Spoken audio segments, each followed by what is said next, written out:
Big Boss season 9 launch ஆக இருக்கிறதால நிறைய சீரியலுக்கு வந்து டைம் சேஞ்ச் ஆகிருக்குங்க. எந்தெந்த சீரியல் எந்தெந்த டைமை பிடிச்சிருக்கு அப்படின்றத நம்ம இப்போ இந்த அப்டேட்ல பார்க்க போறோம்.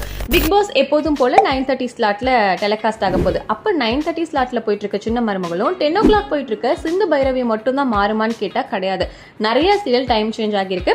ஸோ ஆஸ் யூஷுவல் பார்த்தீங்கன்னா சின்ன மருமகள் லாஸ்ட் டைமே பிக் பாஸ் வரும்போது 7:30க்கு மூவ் பண்ணாங்க. அதே மாதிரி இந்த டைமும் 7:30 ஸ்லாட்ல சின்ன மருமகள் வரப்போகுது.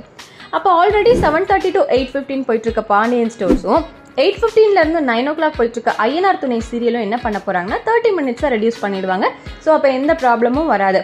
7:30க்கு சின்ன மருமகள், 8 to 8:30 Pandian store season 2, 8:30 to 9 வந்து ஐயனார் துணை. இந்த மாதிரி தாங்க டெலிகாஸ்ட் ஆக போகுது.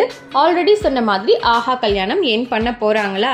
ஸோ இது ஒரு பக்கம் இருக்கு. இப்போ 10 o'clock போயிட்டு இருக்க சிந்து பைரவி என்ன பண்ணுவாங்க அப்படின்னு கேட்டீங்கன்னா அது வந்து 6 o'clock மாத்துறதுக்கு அதிக வாய்ப்புகள் இருக்குது. மகாநதி 7 o'clock தான், அதுல சேஞ்ச் பண்றதுக்கு வாய்ப்புகள் கிடையாது. ஏன்னா மகாநதியும் சிந்து பைரவி ஓரளவுக்கு நல்ல ரேட்டிங் போயிட்டு இருக்கு. ஸோ ரெண்டுமே பயங்கர காம்படிஷன்ல இருக்குது. இருந்தாலும் இந்த வாரம் பாத்தீங்கன்னா மகாநதிலாம் டாப்ல இருக்கறனால அதை வந்து மாத்துறதுக்கு வாய்ப்பு கிடையாது.